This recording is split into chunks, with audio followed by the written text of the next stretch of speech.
స్టోరీలోకి వెళ్లే ముందు మా ఛానల్ని సబ్స్క్రైబ్ చేయండి.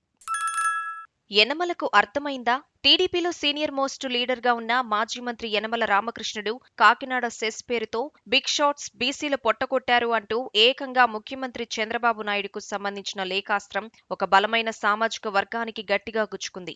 ఆయన ఆ లేఖలో బీసీల గురించి, వారి సమస్యల గురించి ప్రస్తావించవచ్చు.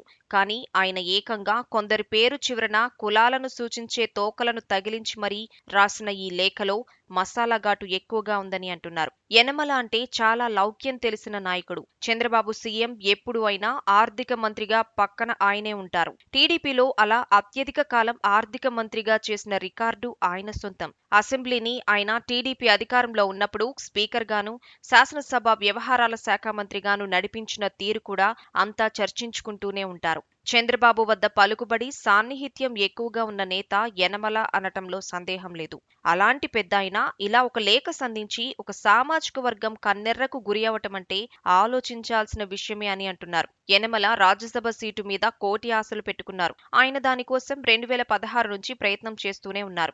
ఆనాడు యనమల వెళ్తే ఆర్థిక మంత్రిగా ఆయన పాత్ర కీలకం కాబట్టి బాబు వద్దు అని అన్నారని టాక్ నడిచింది. ఇక 2019 నుంచి 2024 మధ్యలో చూస్తే టీడీపీకి రాజ్యసభ సీటుని ఒక్కటి కూడా గెలిపించుకునే సంఖ్యాబలం లేకుండా పోయింది.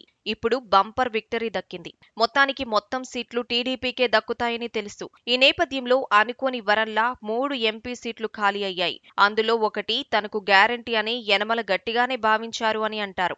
ఎందుకంటే యనమల ఎమ్మెల్సీ పదవీకాలం 2025 మార్చి 30తో ముగిసిపోతుంది. ఆ తరువాత ఆయన చట్టసభలకు దూరమవుతారు, మాజీగానే మిగులుతారు. అందుకే ఆయన ఈ పదవి ఉండగానే ఢిల్లీలో పెద్దల సభకు వెళ్లాలని అనుకున్నారు అంటున్నారు. ఇక ఆయన వయసు ఇప్పుడు 74 ఏళ్లు దాటాయి. అందువల్ల ఇప్పుడే రాజ్యసభ ఇస్తే చేయడానికి స్కోప్ ఉంటుందని అనుకున్నారు. 2026లో ఛాన్స్ ఉన్నా పోటీ ఎక్కువగా ఉండొచ్చు అని, ఆనాటికి తాను మరింతగా ప్రత్యక్ష రాజకీయాలకు దూరమయ్యే ప్రమాదం ఉందని భావించారో ఏమో. కానీ ఆయన ఇప్పుడే ఎంపీ కావాలని అనుకుంటున్నారు. కానీ బాబు మాత్రం ఆయన పేరుని పరిగణలోకి తీసుకోలేదు. ఆ మాటకు వస్తే ఆయన కుమార్తెకు మంత్రి పదవి దక్కలేదు అన్న బాధ కూడా ఉందని అంటారు.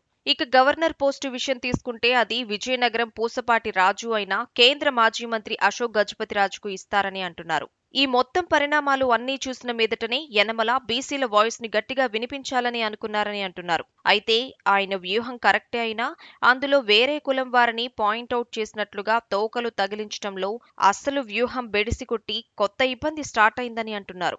ఏది ఏమైనా యనమలకు అంతా అర్థమైందని, అందుకే ఇలా లేఖ రూపంలో బయటపడ్డారని అంటున్నారు. సో యనమల ఇక మాజీ మంత్రిగానే ఉంటారా, లేక ఈ మధ్యలో కానీ 2026లో కానీ ఏమైనా ఛాన్స్ తగులుతుందా అంటే ఏమో ఆలోచించాల్సిందే అని వినిపిస్తున్న మాట.